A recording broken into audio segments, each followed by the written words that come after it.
वक्त हमारी 2 बजे की स्पेशल बुलेटिन का है, जिसमें आज हम बात करेंगे छत्तीसगढ़ में नीट के 391 स्टूडेंट्स को न्याय का इंतजार है। किस न्याय का इंतजार है? हम बात कर रहे हैं जब छात्रों को गलत क्वेश्चन पेपर थमा दिया गया और 45 मिनट तक वो छात्र गलत क्वेश्चन पेपर को ही सॉल्व करते रहे। एनडीटीवी लगातार छात्रों की आवाज उठाता रहा है, उनके मुद्दों को उठाता रहा है, और जब तक एनटीए और सरकार इनकी सुन नहीं लेता है, इनको न्याय ना दे दे।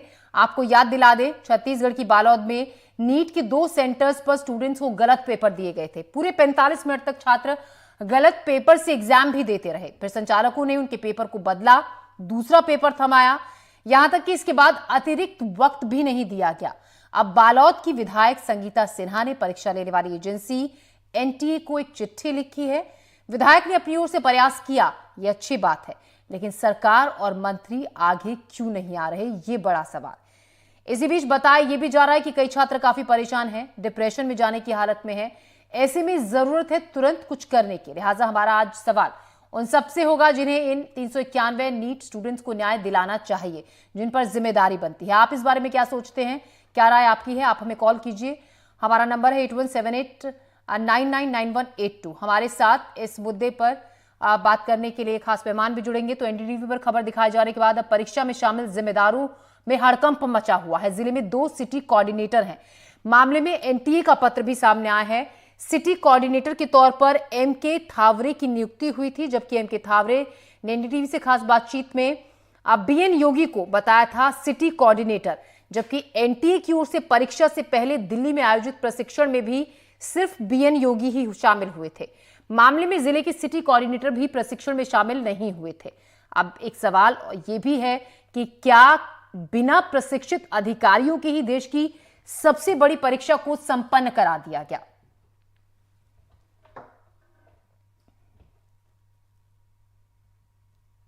बालोद जिले में जो इस बार नीट की एग्जाम हुई थी, वो बालोद जिले के लिए बहुत ही गर्व की बात है। लेकिन जो परीक्षा में बच्चों के साथ जो भी गलत हुआ है, वो बच्चों के लिए और पेरेंट्स के लिए बहुत ही चिंताजनक है। इसमें जो एनडीटीवी अभियान चला रही है, उसमें अब ऐसा लग रहा है कि बच्चों को और पेरेंट्स को दोनों को ही अच्छे रिजल्ट मिलेंगे। और एनडीटीवी का बहुत बहुत धन्यवाद कर रही हूँ कि उन्होंने ये अभियान चलाया है। मैं सबसे पहले तो मैं एनडीटीवी को धन्यवाद देना चाहूंगा कि जो इस मुद्दे को राष्ट्रीय स्तर पर उठाया है, और उम्मीद जागी अब बच्चों और उनके पालकों पर कि उनको उनके इस एग्जाम में जो तुष्टि हुई है उससे उनको मतलब एक न्याय की उम्मीद जाग रही है। जो आवाज अभी उठ रही है एनडीटीवी की तरफ से, उससे पालकों और बच्चों पे उनका जो है असर अब देखने को मिल रहा है कि उनको न्याय मिलेगी, और ये 2-4 दिनों में इसका रिजल्ट सामने आ जाएगा। आज हम बहुत बहुत इनको धन्यवाद देते हैं एनडीटीवी ने, जिन्होंने बच्चों और पालकों की आवाज को आज प्रादेशिक और राष्ट्रीय स्तर पर उठाया है, और निश्चित ही उसके पॉजिटिव परिणाम सामने आएंगे। इसके लिए हम एनडीटीवी को बहुत बहुत धन्यवाद प्रेषित करते हैं, और उम्मीद करते हैं कि इसके पहल से एलटीए जो है वो फिर से मतलब एग्जाम को करवाएंगे। एनडीटीवी जो है, जो अभियान छेड़ कर रखे नीट में हुई गड़बड़ी को लेकर, और उसकी निश्चित ही कंटिन्यू जो खबर चलाने का परिणाम जो है अब सामने आने लगा है। यहाँ की विभिन्न सामाजिक संस्थाएं और राजनीतिक दल भी अब सक्रिय होने लगे हैं, और जल्द ही बच्चों को न्याय मिलता लग रहा है। और मेरे को पूरी उम्मीद है कि अगले 1 से 2 दिन में ये जो मुहिम का असर होगा और जल्द ही एनटीए को निर्णय में पहुंचेगी। इस अभियान के लिए मैं बहुत बहुत साधुवाद देता हूं एनडीटीवी को। और इस खबर पर और ज्यादा जानकारी के साथ नीलेश त्रिपाठी हमारी संवाददाता हमारे साथ जुड़ रहे हैं। नीलेश, देखिए बड़ा सवाल ये कि आप गलत क्वेश्चन पेपर छात्रों को थमा देते हो, आपको काफी देर बाद अपनी गलती का एहसास होता है, और गलती का एहसास होने के बाद भी जब नया क्वेश्चन पेपर, सही क्वेश्चन पेपर थमाया जाता है तो वक्त छात्रों को नहीं दिया गया। बिल्कुल, देखिए ये जो लापरवाही है उस पे तो हम लगातार बात कर रहे हैं ज्योति, और हम एनडीटीवी में एक मुहिम की तरह इसको चला भी रहे हैं। लेकिन हमारे साथ अभी जो मौजूद हैं वो हैं अनुराग अग्रवाल जी। अनुराग अग्रवाल जी न सिर्फ बीजेपी के नेता प्रवक्ता हैं, बल्कि युवाओं के मामले में पहले भी बड़ी गंभीरता से आगे आते रहे हैं और उसमें काम करते रहे हैं। अनुराग जी, एक बड़ा मामला है नीट का आया है, आपके भी संज्ञान में, हम लोग इसको मुहिम बनाकर चला रहे हैं। युवाओं को नुकसान न हो, उनको इंसाफ मिले, इसके तहत चूँकि आपकी पार्टी अभी राज्य में भी है, केंद्र में चुनाव चल रहे हैं, लेकिन वर्तमान स्थिति में देखा जाए तो पार्टी की सरकार भी है, तो वो ऐसे में बात इंसाफी ना हो, इसको लेकर आप लोग की तरफ से क्या पहल होगा? देखिए, निसंदेह बहुत गंभीर मामला है और युवाओं के भविष्य से जुड़ा मामला है और इस पर संवेदनशीलता से विचार करना चाहिए। नियम कानून अपनी जगह उसका महत्व है, लेकिन संवेदनशीलता दिखाई जानी चाहिए। आप जैसा आपने ही बताया कि भी एक आदर्श आचार संहिता है। छत्तीसगढ़ में विष्णुदेव साय जी की सरकार है, ये बड़ी संवेदनशील सरकार है, युवाओं के लिए लगातार कार्य कर रही है। इसके लिए जो भी कानूनी पहलू, जो भी अनुरोध हो सकते हैं, क्योंकि मामला केंद्र का है, निर्णय केंद्र को करना है, लेकिन यहाँ से केंद्र के उस जिस स्तर पे अनुरोध भेजना चाहिए वो निसंदेह भेजा जाएगा। व्यक्तिगत चर्चाएं करने का प्रयास किया जाएगा। हम संगठन के लोग, हम सत्ता में माननीय मंत्री महोदय से, मुख्यमंत्री जी से अनुरोध करेंगे कि इस पे जितने भी पत्र व्यवहार होते हैं या जो भी वैधानिक तरीका हो सके उसके लिए उनकी सहयोग करें। बिल्कुल, तो ये एक देखिए जो पॉजिटिव रिस्पॉन्स है वो इनकी तरफ से भी है कि लेटर लिखा जाएगा और जो भी चीज़ें हो सकती है, कोई एक पत्र एक नागरिक के नाते, एक नेता के नाते कि आप लोग की तरफ से या संगठन की ओर से भी जाए कि बच्चों को, हमारा उद्देश्य मात्र इतना है कि किसी भी बच्चे को, क्योंकि नीट की तैयारी में कई लोग 4 साल, कई 5 साल तक तैयारी करते रहते हैं और उनके साथ अगर इस तरह से हो जाए तो उनका बड़ा, बच्चे को रोता तस्वीर भी सामने आई हम लोग के, उनके पेरेंट्स काफ़ी चिंतित हैं इसको लेकर। हालांकि कांग्रेस के जो विधायक हैं वो राजभवन भी आज गई, वहाँ पर भी उन्होंने बात रखी है राज्यपाल महोदय के। सत्ताधारी दल की वजह से आप लोग चूँकि पावर में हैं, तो क्या कदम अब तक उठा लिए जाने चाहिए थे जो नहीं उठाए गए मान लीजिए, और अब आगे क्या किया जा सकता है? देखिए, सबसे पहली बात है कि दोषियों पे कार्रवाई होनी चाहिए, क्योंकि दोषी की कार्रवाई से निसंदेह उन युवाओं को न्याय नहीं मिल जाएगा, लेकिन एक नज़ीर पेश होनी चाहिए कि किसी की आपकी थोड़ी सी लापरवाही से कितने बड़े लोगों का भविष्य अधर में लटक जाता है। तो एक नज़ीर पेश होनी चाहिए ताकि भविष्य में ऐसी गलतियाँ ना हो। ऐसे कुछ उदाहरण पता लगे हैं आपके माध्यम से और आपके चैनल के माध्यम से, ऐसे उदाहरण पता लगे हैं कि कहीं उनको फिर से परीक्षा देने का या कुछ और व्यवस्थाएं हुई हैं, इसका अध्ययन चल रहा है। क्योंकि आप एक बात समझिए, एक होता है दिखावे का कार्य कि हम आपको दिखाने के लिए या जनता को दिखाने के लिए कोई पत्र लिख दें और पत्र का वही हसरो जो सामान्यता होता है। दूसरा होता है उसके पीछे बाकायदा अध्ययन करके कॉन्क्रीट कोई कार्य हो, तो उस पर कार्य चल रहा है। लगातार भारतीय जनता पार्टी भी पीछे लगी हुई है। भारतीय जनता पार्टी लगातार अनुरोध कर रही है माननीय विष्णुदेव साय जी और इनकी सरकार से, और शीघ्र ही इसके परिणाम आपको यथोचित उचित परिणाम आएंगे, ये तय है। बिल्कुल ज्योति, देखिए कितनी पॉजिटिव बात है, बड़ी गंभीरता से हम लोगों ने इसको मुद्दा बनाया और अनुराग जी ने भी उतनी ही जिम्मेदारी से ये बात कही है कि इसके पॉजिटिव परिणाम आएंगे, यानी कि जो हम लोग मुहिम चला रहे हैं और जो खासकर छात्रों के हित की बात है उस पर जरूर एक शुभ संकेत है। ज्योति, बिल्कुल, इसमें अगर अच्छा है, अगर इसके जो रिजल्ट है वो आगे पॉजिटिव ही रहे। नीलेश, यहाँ पर सवाल अगर हम सिटी कोऑर्डिनेटर को लेकर उठाए, क्योंकि जो सिटी कोऑर्डिनेटर था वो जब प्रशिक्षण दिया जाता है उसमें शामिल नहीं हुआ, तो एक बड़ा सवाल ये भी खड़ा होता है, क्या इस परीक्षा की जिम्मेदारी ऐसे लोगों के हाथों में थमा दी गई जो पूरी तरह से इसको कराने के लिए प्रशिक्षित भी नहीं है? देखिए ये जो लापरवाही आई है, अनुराग जी ने अभी थोड़ी देर पहले ही हमको जवाब में, हालांकि उनसे ये सवाल नहीं था लेकिन उनका ये संकेत बिल्कुल इस तरफ था कि जो भी जिम्मेदार है लापरवाही किया उस पर कार्रवाई भी जरूर की जाएगी। इनसे भी मैं अवगत करा देता हूँ अगर आपकी जानकारी में नहीं होगा। जो सिटी कोऑर्डिनेटर जिनकी जिम्मेदारी थी वो प्रशिक्षण में जिनको जाना था वहाँ नहीं गए, फिर जो दूसरे की ड्यूटी वो लगा दी जिसको खुद वहाँ मौजूद होना चाहिए था। इस वजह से इतनी भारी भरकम लापरवाही हुई है। तो ऐसे लोगों पर भी कार्रवाई किस तरह से हो, कितनी जल्दी हो, उसको लेकर क्या? मैंने आपको पहले ही कहा, फिर कहता हूँ कि किसी पे कार्रवाई करने से युवाओं को, बच्चों को न्याय नहीं मिल जाएगा, लेकिन ये चीज़ें नज़ीर बननी चाहिए कि आपके लिए युवाओं का भविष्य ही सबसे बड़ा है। अगर किसी देश की संस्कृति का, सामाजिक देश को विकास करना है तो युवाओं के भविष्य से खिलवाड़ या किसी प्रकार की लापरवाही बर्दाश्त हो ही नहीं सकती। एकदम तय है, मैं फिर कह रहा हूँ, हमारी सरकार निसंदेह उस पर कार्रवाई करेगी, क्योंकि कुछ बाध्यताएं आप समझ रहे हैं अभी, तो उसके एकदम होनी चाहिए कार्रवाई, और होगी ये भी तय है, और शीघ्र होगी ये भी तय है। बिल्कुल, जो लापरवाही किए हैं उनके ऊपर कार्रवाई होगी, इस बात का भी बिल्कुल, सिर्फ बीजेपी के नेता के नाते नहीं, ये काफ़ी अग्रेसिव रहते हैं युवाओं के मामले में। कई सारे ऐसे मामले रहे हैं जिसमें खुद आकर आगे एक आंदोलन की तरह भी कई बार लेकर गए हैं, तो इस नाते इन पर इसलिए भी विश्वास किया जा सकता है और सरकार भी पार्टी की है तो बात जो है गंभीरता से हो सकती है, ऐसी उम्मीद है ज्योति। लेकिन कुल मिलाकर जो लापरवाही बरती गई है उस पर तो जरूर कार्रवाई होनी चाहिए, और कार्रवाई कितनी जल्दी होगी और किस तरह की होगी ये जरूर देखने वाली बात होगी। जी बिल्कुल, कार्रवाई होनी चाहिए। ऐसे में नीलेश, देखिए छात्र, खबर ये भी है कि बहुत से छात्र ऐसे हैं जो डिप्रेशन तक में चले गए हैं, क्योंकि इतनी मेहनत से वो पढ़ाई करते हैं, जब एग्ज़ाम देने के लिए पहुंचते हैं तो आगे के सपने होते हैं उनके कई तरीके के कि इस पेपर को जब क्लियर कर लेंगे तो आगे वो बढ़ेंगे, उनको फ़ायदा होगा। ऐसे में जब उनके साथ इस तरीके से हो कि पहले गलत क्वेश्चन पेपर, फिर वक्त ना मिले, बहुत से छात्र हैं जो डिप्रेशन में चले गए हैं। हम आपसे ये जानना चाहेंगे, क्या कुछ छात्रों से आपकी बातचीत हुई? क्या कहा छात्रों ने जब परीक्षा केंद्रों से वो बाहर निकले तो? देखिए, जब जिस दिन ये मामला आया था, बालोद से जुड़ा मामला था, बालोद में हमारे साथी संतोष साहू लगातार उस मामले को कवर कर रहे हैं और लगातार वो छात्रों के संपर्क में हैं, उनके परिवार वालों के संपर्क में हैं और जो जिम्मेदार हैं उनके भी संपर्क में हैं। संतोष साहू इस मामले में ग्राउंड जीरो पर लगातार वहाँ पर मौजूद थे और उसके बाद जो अभियान हमने खुद एक मुहिम छेड़ी है उसमें बड़ी गंभीरता से अलग अलग लोगों से जो भी जिम्मेदार हैं लगातार बातचीत कर रहे हैं। हम रायपुर और दूसरी जगह पे जो जिम्मेदार हैं उनके लगातार टच में हैं।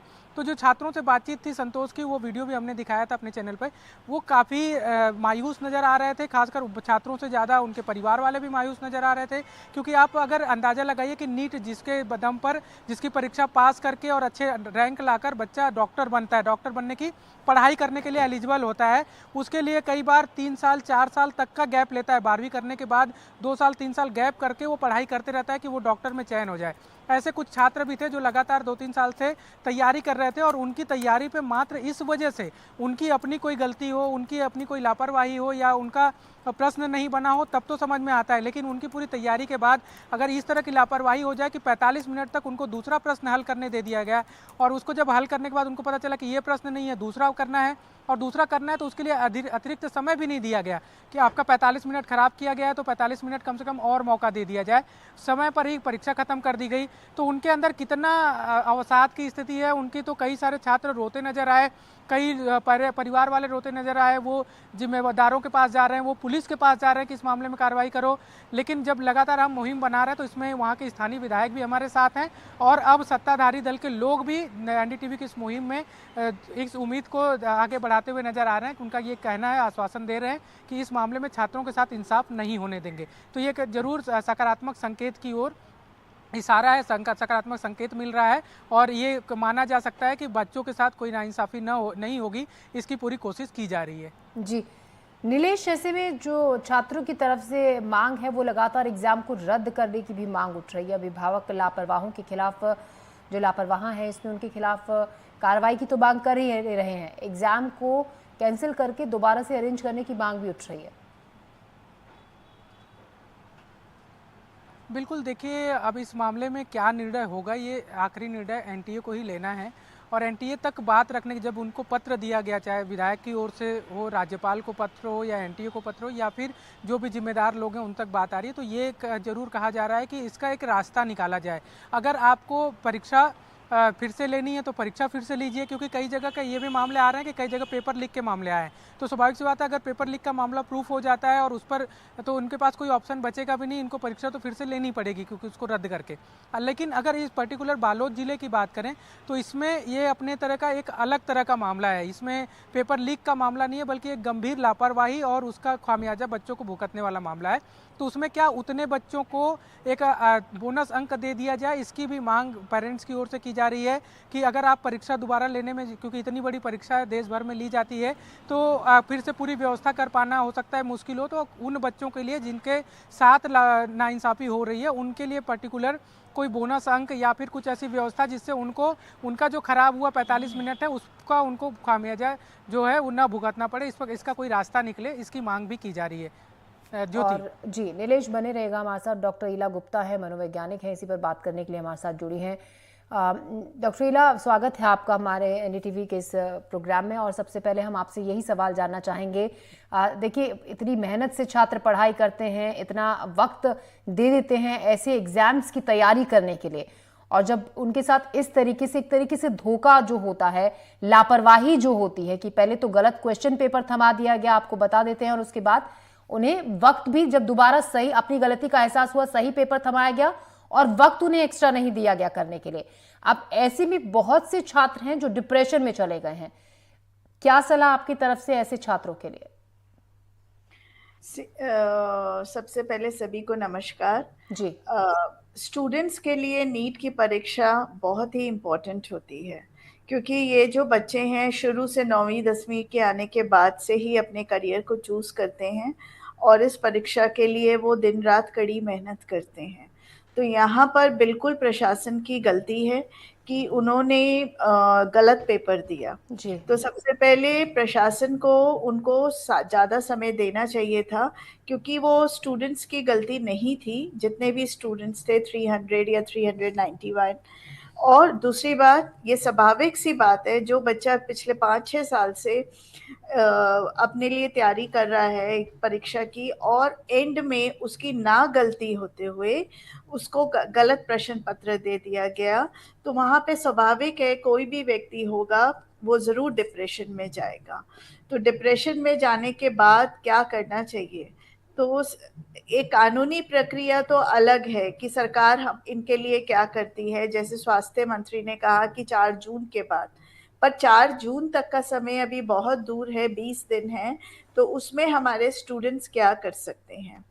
तो सबसे पहले उनको, अगर वो डिप्रेशन में हैं, तो अगर उनको बहुत उदासी लग रही है और वो किसी चीज़ में उनको फोकस नहीं हो रहा है और भूख नहीं लग रही है, तो सबसे पहले उनको अपनी डाइट का ध्यान रखना चाहिए। इस टाइम जो भी उनके अभिभावक हैं, जैसे पेरेंट्स होते हैं ज़्यादातर नीट की परीक्षा में बच्चों के साथ, तो उनको बहुत लाइट और लिक्विड डाइट दें।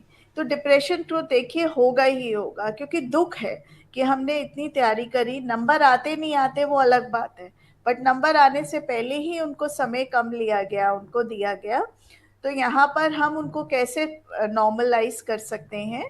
तो सबसे पहले इम्पॉर्टेंट रोल आता है डाइट का।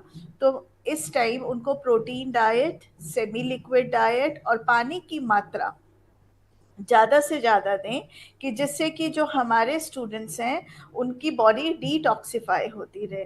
जहाँ उनकी बॉडी डिटॉक्सिफाई होगी, जो उनके थॉट्स हैं, नेगेटिव थॉट्स हैं उनके, वो बिल्कुल स्लो डाउन हो जाएंगे। तो उससे डिप्रेशन तो होगा, सैडनेस तो होगी, ये स्वाभाविक सी बात है, क्योंकि हम ह्यूमन बीइंग हैं, हमारे पास खुशी भी है तो गम भी है, पर उसकी जो कंसिस्टेंसी होगी वो कम हो जाएगी। दूसरी इम्पॉर्टेंट चीज़ कि उनको, उन बच्चों को ऐसा नहीं सोचना चाहिए कि उनको दोबारा से टाइम नहीं मिलेगा या परीक्षा, सरकार ज़रूर उनका काम करेगी, इसको कहते हैं पॉजिटिव सोच। तो उसके लिए उनको दोबारा से अपनी तैयारी को शुरू कर देना चाहिए पॉजिटिव माइंड से। तीसरी इम्पॉर्टेंट चीज़ कि सैडनेस है और हमारा फोकस नहीं हो पा रहा है, तो थोड़ी देर वो, जैसे अभी तो गर्मी का मौसम, अगर वो धूप में बैठते हैं और थोड़ा सा व्यायाम करते हैं, आधा घंटा वॉकिंग या फिर आधा घंटा अपनी कोई हॉबी, तो उनको जो ये डिप्रेशन की कंसिस्टेंसी है कम हो जाएगी। जाएगा नहीं, क्योंकि ये बहुत बड़ा शौक होता है एक बच्चे के लिए कि इतने साल तैयारी करने के तो बाद। डॉक्टर इला, आप बता रही है कि ख्याल रखना बहुत जरूरी है। डाइट का आपने जिक्र किया कि सबसे ज्यादा जरूरी है कि बच्चों के खाने पीने का भी ध्यान रखा जाए ऐसे वक्त पे जब वो डिप्रेशन में है, परेशान है। हमारे साथ नागेश बंछोर भी जुड़ गए हैं, शिक्षाविद हैं। नागेश जी, स्वागत है आपका हमारे शो में और धन्यवाद आपका हमसे जुड़ने के लिए। नागेश जी, सवाल आपसे ये, देखिए लापरवाही हुई और बड़े स्तर पर लापरवाही हुई। आप एक शिक्षाविद हैं, हम आपसे ये जानना चाहेंगे किस तरह की क्योंकि देखिए जब गलती सामने आई है तो सब अपनी अपनी जिम्मेदारी से पल्ला झाड़ रहे हैं। आपको क्या लगता है कि कहां पर ये लापरवाही हुई और किस तरीके से इसका ध्यान रखा जाना चाहिए था जो हुआ नहीं? जी देखिए, ये एक सिस्टमिक फेलियर जैसा प्रतीत हो रहा है। जिस तरीके से हम देखते हैं कि पहले तो गलत प्रश्न पत्र बांटा गया जी, और उसके बाद जब गलती पकड़ में आई 45 मिनटों के बाद में, तो एक अवसर था जब गलती सुधारी जा सकती थी। बच्चों को अतिरिक्त समय अगर दे दिया जाता, वो 45 मिनट अगर बच्चों को मिलते, शिकायत तब भी होती। लेकिन अभी जो स्थिति है, बच्चे जिस तरीके से परेशान है कि उन्हें तो 45 मिनट परीक्षा देने का अवसर ही नहीं मिला। नीट जैसे कॉम्पिटिटिव एग्जाम में अगर आप किसी बच्चे से 45 मिनट छीन लेते हैं तो आप उससे सफलता का अवसर छीन लेते हैं जी। जो बच्चा नीट में टॉप भी कर रहा हो अगर उससे भी 45 मिनट ले लिए जाएंगे तो उसके लिए क्वालिफाई करना मुश्किल होगा। ये एक प्रतियोगी परीक्षा है जिसमें बच्चे को पूरे समय का सदुपयोग करना होता है। तो ये फेलियर सिस्टमिक फेलियर है कि एनटीए ने शायद इस बात की तैयारी ही नहीं की थी कि अगर कहीं कोई गड़बड़ हो जाती है तो हमारा प्लान ऑफ एक्शन क्या होगा, हमारा सेकंड लाइन ऑफ एक्शन क्या होगा अगर गलती हो जाती है तो मुझे लगता है कि इस पे एनटीए को तो एक बहुत ही बड़े थॉट प्रोसेस से गुजरना पड़ेगा कि अगर ऐसी गलती होती है तो हमारा प्लान ऑफ एक्शन क्या होगा, और अगर हम उस गलती को उसी वक्त पर उसी समय सुधार सकते हैं तो सुधार देना चाहिए। बट ये जो समाधान है ये शायद आने वाले समय के लिए है, अगले वर्ष के नीट एग्जाम में लागू हो सकता है। अभी वर्तमान में क्या किया जा सकता है, दो पॉसिबिलिटीज हैं जिसके बारे में सोचा जा सकता है। एक पॉसिबिलिटी तो यह है कि इन बच्चों के लिए दोबारा परीक्षा आयोजित की जाए जी। लेकिन समस्या ये होती है कि जब आप सिर्फ 300 या 400 बच्चों के लिए दोबारा परीक्षा आयोजित करते हैं तो आपको उनकी स्कोरिंग करना बहुत डिफिकल्ट होता है। जैसे एनटीए जेई का एग्जाम करता है जिसमें अलग अलग पालियों में छात्र बैठते हैं, लेकिन हर पाली में चूंकि हजारों छात्र होते हैं तो उनके बीच के परसेंटाइल स्कोर से ये हो जाता है कि किसी एक पाली के छात्र ने अगर 85 परसेंटाइल स्कोर किया और किसी दूसरी पाली के छात्र ने भी 85 परसेंटाइल स्कोर किया तो वो दोनों समकक्ष माने जाएंगे क्योंकि ये बेस बड़ा है। 391 बच्चों में ये बड़ा बेस नहीं है। तो दोबारा अगर परीक्षा की जाती है तो इससे मुझे समझ में नहीं आ रहा है कि एनटीए इनके स्कोर को पुराने छात्रों के स्कोर के साथ कैसे मैच करेगा। शायद इससे ज्यादा बेहतर समाधान हो सकता है इनके स्कोर को स्केल डाउन किया जाए। इसमें क्या होगा कि जो टोटल अलॉटेड टाइम था 3 घंटे का, मान लीजिए उसमें से 45 मिनट आप निकालते हैं तो एक रेशियो निकाला जाएगा कि भाई एक रेशो के हिसाब से यही बच्चे अगर पूरे 3 घंटे की परीक्षा देते तो इनका क्या स्कोर होता। एक सिंपल मैथमेटिक्स है। मुझे लगता है अगर ये काम भी कर लिया जाए, और ये काम रिजल्ट के पहले होना चाहिए, क्योंकि एक बार आप रिजल्ट घोषित कर देते हैं उसके बाद आप ये काम करने जाएंगे तो जिसके रिजल्ट अच्छे नहीं आएंगे, जिनके नंबर कम आएंगे, उन्हें शिकायत हो सकती है, या उन छात्रों को भी शिकायत हो सकती है जिनको पूरा समय तक एग्जाम देने का अवसर मिला है। तो ये काम अगर करना है तो ये पहले होना चाहिए, रिजल्ट आने के पहले। ये समाधान, ये 2 समाधान मुझे समझ में आते हैं जो किए जा सकते हैं। जी, तो 2 समाधान आपने बताए जो हो सकते हैं, लेकिन इसको भी वक्त से इसकी तैयारी करनी होगी। संतोष साहू हमारे साथ, हमारे सहयोगी जुड़ गए हैं बालौद से। संतोष के साथ शायद अभिभावक या फिर छात्र भी हैं कुछ जो जुड़े हैं उनके साथ। संतोष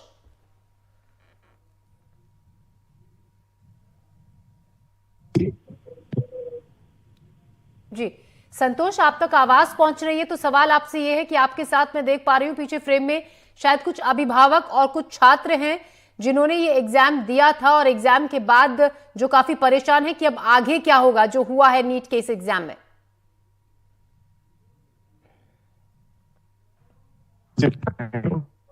और मामले को लेकर के एनडीटीवी ने भी लगातार अब आगे क्या देखते हैं चीजों को, किस तरह से एग्जाम हो आगे बढ़ सकते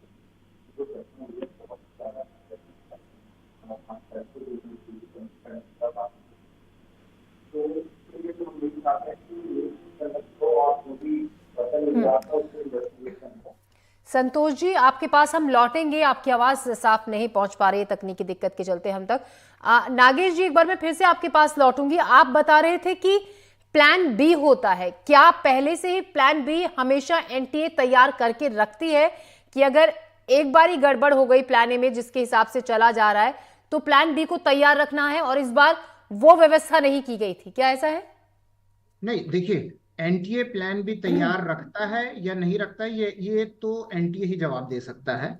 लेकिन कोई भी संस्था जो कि इतनी बड़ी राष्ट्रीय स्तर की परीक्षा आयोजित कर रही है, अगर उनके पास प्लान बी नहीं है तो ये बहुत ही चिंता की बात है, क्योंकि समस्याएं आती हैं, गलतियां होती हैं, और आप देखेंगे अंत में खामियाजा छात्रों को और पालकों को ही भुगतना पड़ता है। एनटीए का कुछ नहीं बिगड़ता है, इन 391 छात्रों के रिजल्ट से एनटीए का कुछ बनता या कुछ बिगड़ता नहीं है। इन 391 छात्रों का सब कुछ बिगड़ सकता है या सब कुछ बन सकता है। तो एनटीए ने अगर प्लान बी नहीं रखा था तो ये एनटीए की समस्या है। इस पर मैं कमेंट करने की स्थिति में नहीं हूं कि एनटीए ने प्लान बी रखा था कि नहीं रखा था, लेकिन जो हुआ है उसको देख के आप अंदाजा लगा सकते हैं। मेरा सवाल आपसे यही था कि आप एक शिक्षाविद हैं, आप जिस तरीके से जानकारी दे रहे थे आप ही के जवाब से मेरा ये सवाल निकला था कि क्या ऐसा होता है कि प्लान बी को तैयार रखा जाता है इस तरीके की परीक्षाओं में? मेरा सवाल यही था, जिस तरह से आप बिल्कुल बिल्कुल मैं आपको उदाहरण देना चाहूंगा। दुनिया की सबसे बड़ी टेस्टिंग एजेंसीज अमेरिका की एजुकेशन टेस्टिंग सर्विसेज है, और उसने 2 महीने पहले उनकी जो सबसे बड़ी परीक्षा होती है SAT नाम की, जो कि पूरी दुनिया के छात्र जिसमें बैठते हैं, उसे ऑनलाइन करने का निर्णय लिया पूरी दुनिया में। उन्होंने प्लान भी रखा था। जब छात्र परीक्षा देने गए पहली बार, पहले राउंड में जब बच्चे परीक्षा केंद्र में पहुंचे और वहां पे उनका ऑनलाइन एग्जाम चालू हुआ, तो उनके कंप्यूटर्स फेल हुए, उनके सिस्टम्स फेल हुए। और SAT ने इन सब की तैयारी रखी थी कि अगर पेपर अगर अगर कंप्यूटर फेल हो जाएगा, अगर कंप्यूटर हैंग हो जाएगा, अगर पावर फेलियर हो जाएगा, अगर लॉगिन पासवर्ड काम नहीं करेगा, जितनी संभावनाएं हो सकती है, तो उनमें क्या एक्शन होगा। फाइनली बच्चों ने परीक्षा सही तरीके से दे दी, ये इंपॉर्टेंट है। और ये शुरुआती समस्याओं के बाद अब उनका एग्जाम स्मूथ हो गया है। हिंदुस्तान में ही इंडियन इंस्टीट्यूट ऑफ मैनेजमेंट ने 2008 में कैट को ऑनलाइन किया था, और काफी परेशानियों से गुजरना पड़ा था। इनफैक्ट ऐसा हुआ था कि एक बार उन्हें कैट की परीक्षा रद्द करनी पड़ी थी परेशानियों के कारण। तो हमारे पास ऐसे एग्जाम्पल है कि जिनके पास प्लान बी रहा है, दुनिया भर के वो टेस्टिंग एजेंसीज उन्होंने बहुत अच्छे से किया है अपने एग्जाम को, और जिनके पास प्लान बी की कमी है वो ये हम जो समस्या देख रहे हैं वैसी समस्याएं देख रहे हैं। तो प्लान बी होता है और संस्थाओं ने किया हुआ है प्लान बी। जी शुक्रिया नागेश जी, आप हमसे जुड़े, हमसे बातचीत की। नीलेश, आपका भी तमाम जानकारी के लिए शुक्रिया। संतोष साहू, आपका और आपके साथ जो भी मेहमान जुड़े हैं उनका शुक्रिया। और डॉक्टर हमारे साथ आपका जुड़ने के लिए इला शुक्रिया, आपने हमारे सभी सवालों का जवाब दिया। हमारी स्पेशल बुलेटिन में अभी के लिए इतना ही, ले रहे हैं छोटा सा ब्रेक। नमस्कार।